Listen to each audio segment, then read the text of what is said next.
Lubbock, Texas airport. A warm evening in early May. The temperature is now 78. Some indications of severe weather conditions developing to the south and west of the city. For Lubbock, a strong possibility of thunder showers later in the evening.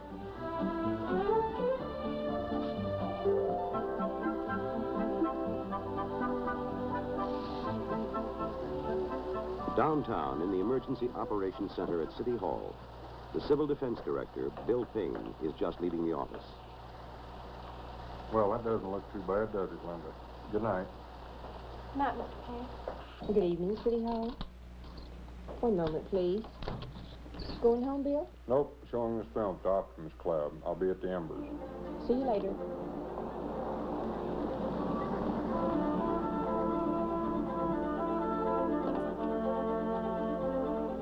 The sky still bright, but worrisome. Some cumulus building up. So far, Lubbock's been lucky. For years, tornadoes have been hitting all around, but never the city itself. But Texans have learned to take their weather seriously. And tonight, Payne is talking to the Monterey Optimists Club in South Lubbock, explaining the city's new emergency operations plan for dealing with various kinds of disaster, and showing a National Weather Service film called Tornado.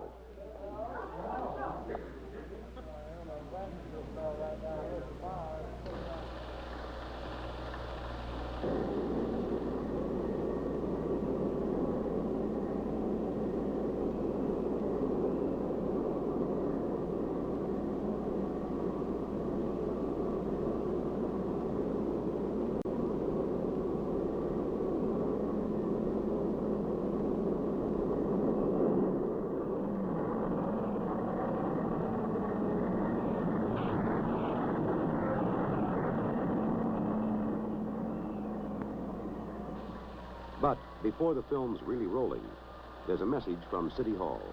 Bill, this is Lou. The Weather Bureau just called, and they're going to issue a severe thunderstorm warning just as soon as they can get it on tape. Okay, Lou, call the operating departments. I'll be right in. Coming back, the skies turned black.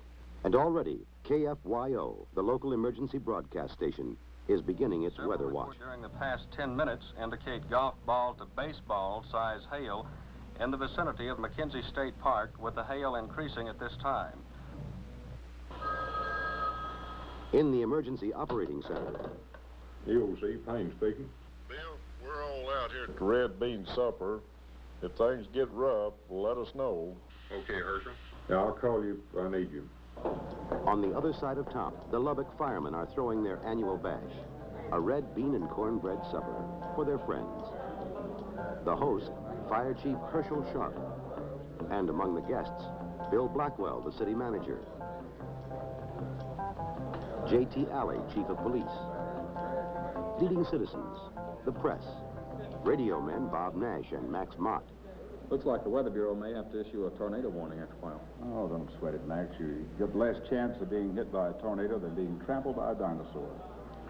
District 1, Lubbock, I'm Clovis Road near you. I'm receiving very, very heavy rains and very heavy hail. For Bill Payne, a time for waiting and listening as police reports begin to flow in. Okay, I'm still going east. The rain is still heavy, and I'm getting golf ball size hail. 89 clear.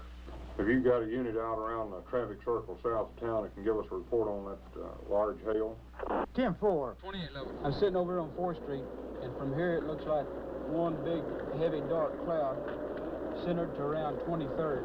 And every once in a while you can see something like it snakes down and goes back up again. Alan, we have a hook about 7 miles south of the airport. Operator, would you contact Bill Payne, please, and tell him the Weather Bureau is issuing a tornado warning for Lubbock County. Radar indicates a possible tornado 7 miles south of the airport. Mr. Blackwell, things are not looking too good. I think you, Herschel, and Bob Shannon. Okay, Bill, I'll round up the troops and be right there. At the Red Bean Supper, the singing plainsmen have taken over the entertainment. I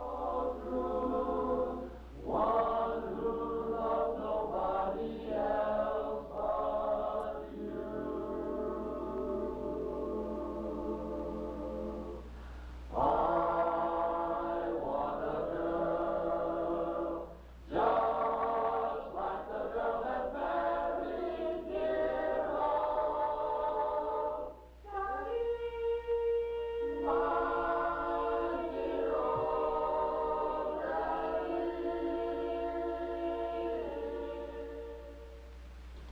In 10 minutes, they're back at the EOC.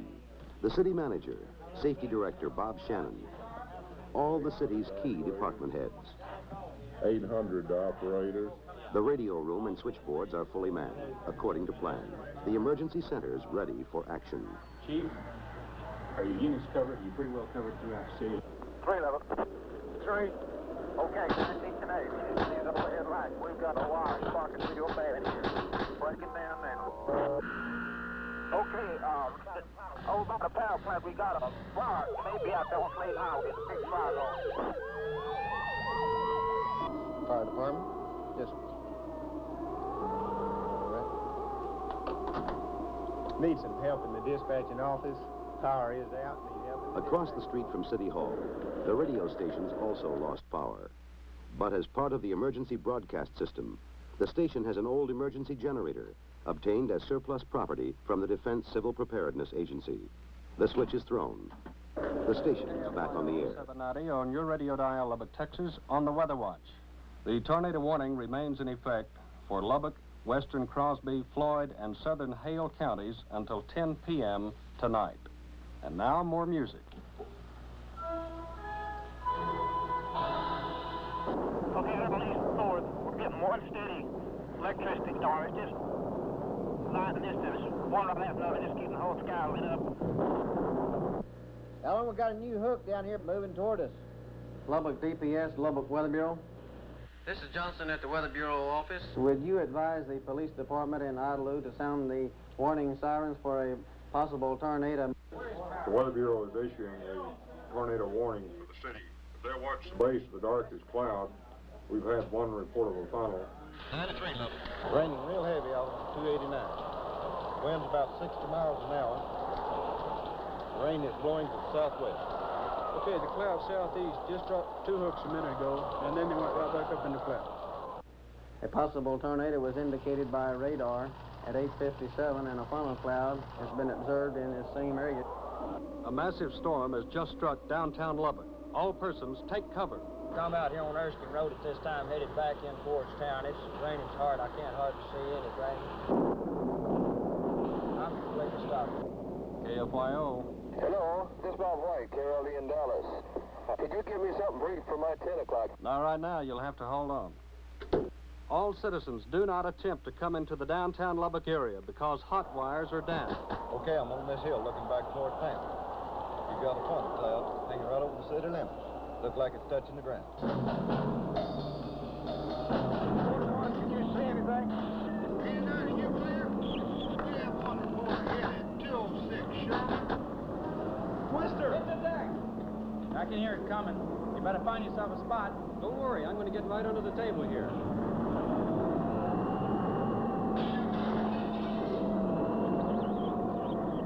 You don't have any contact with your station? Bill, they won't answer over there. They probably something going, phone's going out over. Hey, Lubbock, we've been hit. We're over here at the fire station. Chief, Central's been hit. Blow it on. Tornado! Here she comes!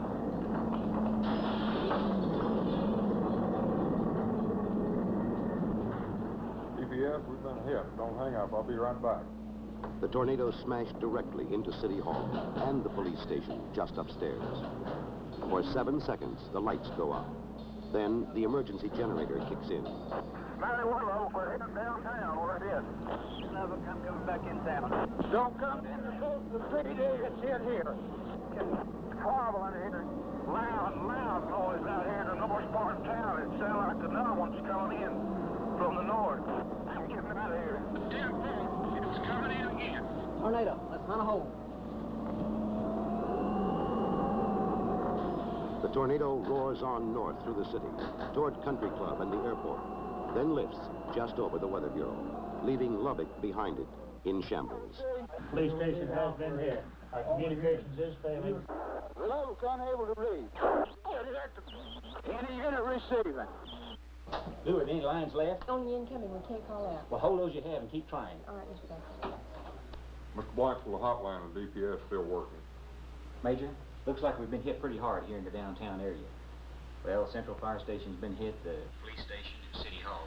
Could you start some of your people in our direction? We need communications band. Quickly, state police cruisers from the Department of Public Safety move in, circle their wagons at City Hall, begin relaying emergency messages. And Max Mott and Bob Nash of the radio station have cannibalized equipment from one of their mobile units, are stringing cable down the stairs. Give me a cue. I'll take it anytime. Okay, you're on. This is the Lubbock Operational Area Emergency Broadcast System. With me is Bill Payne, the Civil Defense Director for the City of Lubbock. Hey, Dallas, keep this line open. Don't get off this line. You're the only outside contact. Okay, I'll stay on hold. Now, have you had any reports of injuries? Not yet. We just had it hit downtown. We can't get anything in, I'm afraid, to look out the damn window. Wait a minute. All right, we have extensive damage. I just looked across the street. City Hall is completely broken. All of the glass is out of it. It's standing, but all the glass is out of it. People are pouring into the EOC, the mayor of Lubbock, and members of the city council. They go into emergency session in Bill Payne's office. Program is structured to have the city manager do this, the operational aspect of the city. I'd recommend that, that we go ahead and let him run this show just like he does day to day. Right. We're going to need a lot of help. Could you go ahead and input Austin in contact with the governor's office and get the National Guard ready to activate? Quickly, the news is relayed to the Capitol at Austin. The State Department of Defense and Disaster Relief. The city of Lubbock has been hit by a tornado. Then on to Washington, D.C. Jay, what have you got cordoned off here now? Communications are out, but each man knows what he has to do. It's all laid out in the emergency plan. Our problem right now is going to be to work out all these motels along the Amarillo Highway. We're going to make these motels one by one and go through the whole thing. If we have to, we'll drain those swimming pools. Okay. We've got 6 4-man teams going to do some rescue, search and rescue. So we'll take this Guadalupe area and also this country club here.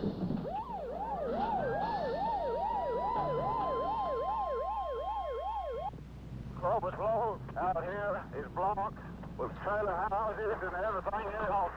There's water here, what the railroad trying to give.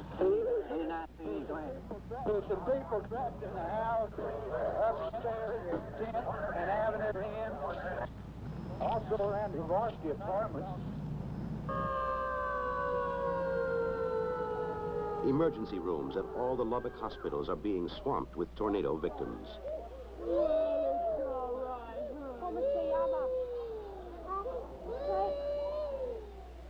Others are coming into City Hall.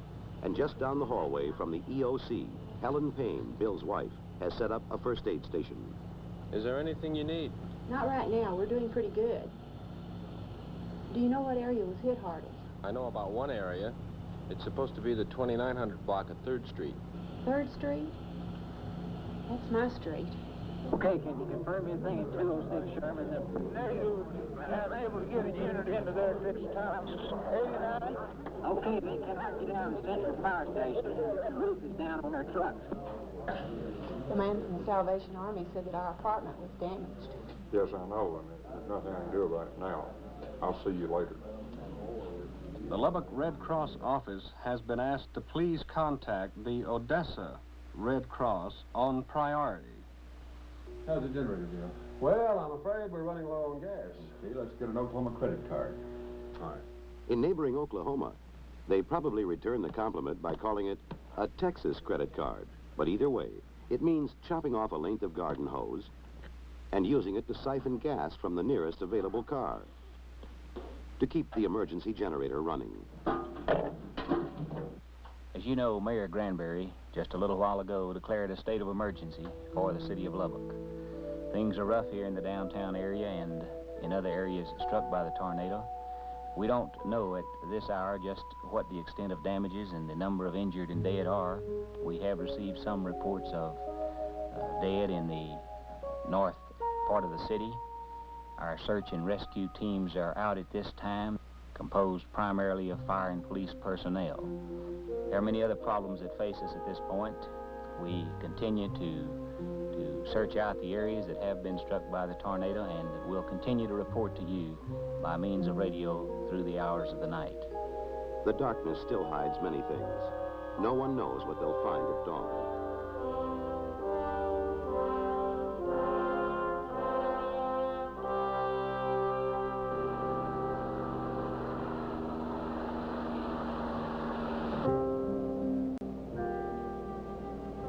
Lubbock, the morning after.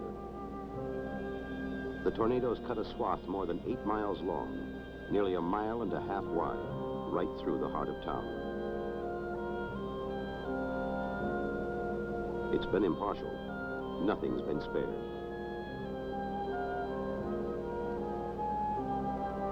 The downtown business district. The industrial areas.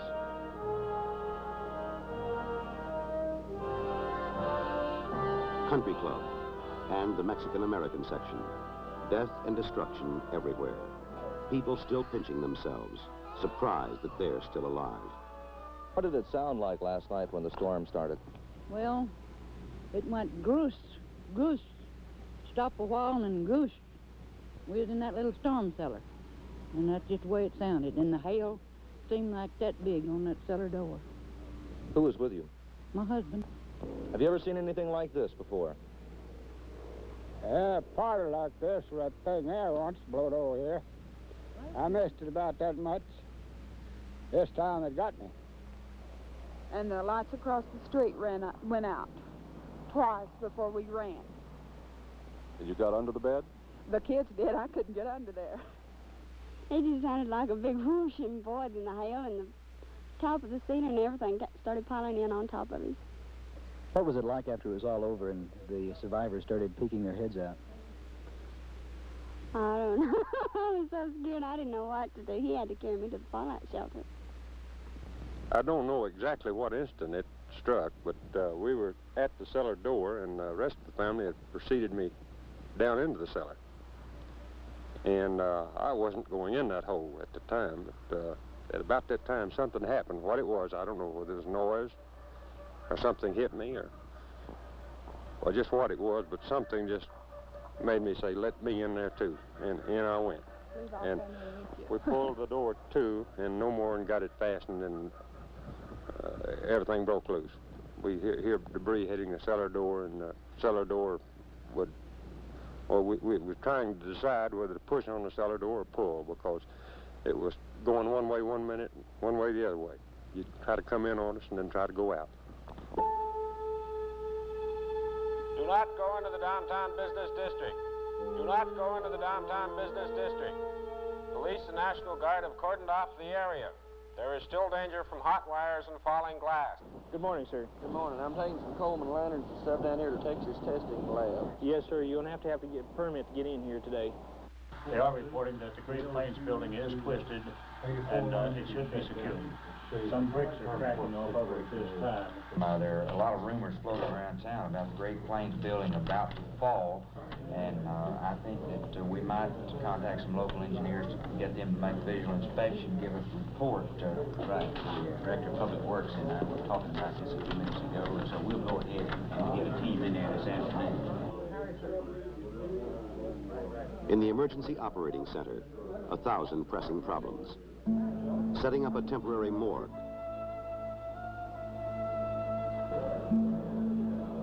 Clearance of emergency routes.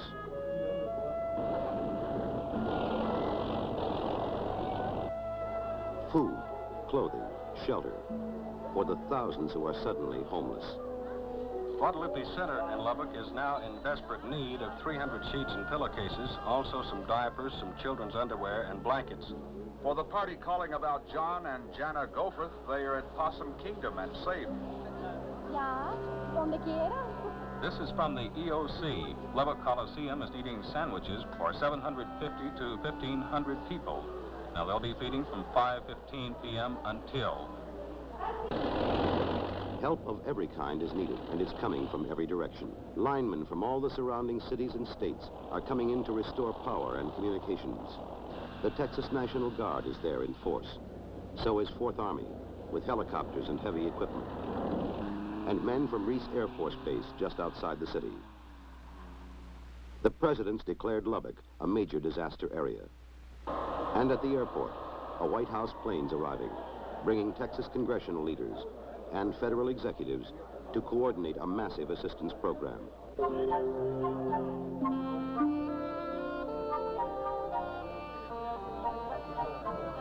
The city has lost 8,000 homes, suffered nearly $150 million worth of business and industrial damage.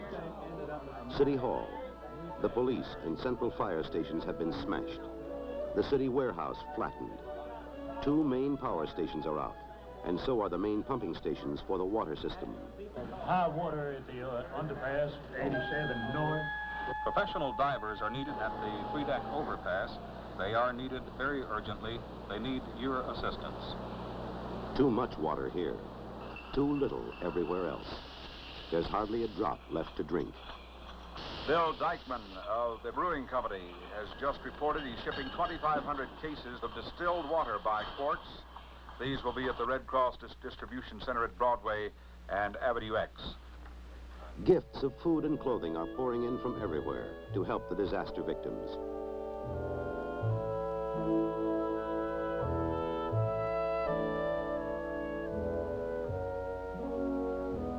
Day after day, the work goes on. People picking up the pieces, and no time to even catch a breath.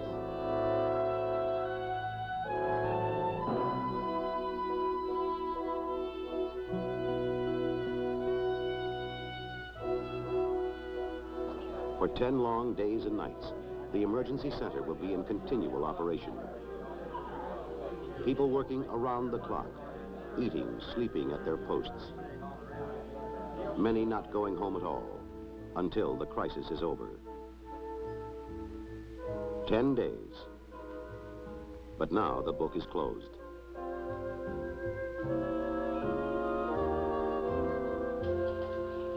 Checking out now, Wendy. All right, Mr. Payne.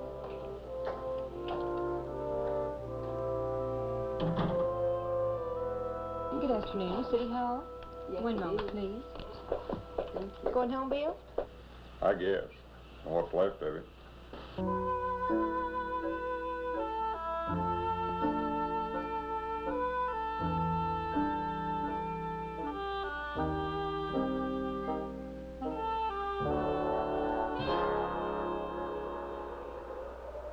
It's happened 1,000 times in these last 10 days. But now you have a pile of rubble that you once lovingly and fondly called a home. What do you do now? Well, really, that's just junk. We've got our kids. We're lucky, though. We really are. Lucky or just a grim joke?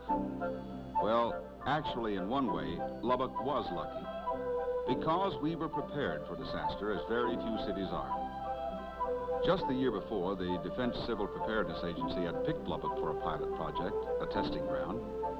And disaster experts from the federal and state governments came in, worked long and hard with the city officials and authorities to produce a model emergency readiness plan. This plan, covering every conceivable kind of disaster and telling us exactly just what we had to do. Second, we had a working emergency operating center to do it in. When the trouble came, the top executives stayed together, worked together, made the key decisions. Finally, they kept the people informed with warning before the twister struck and full information after. These were the things that carried us through. And lucky for Lubbock, we had them. Because, well, I'm Bob Nash, and I learned that even in this day and age, you can get trampled by a dinosaur.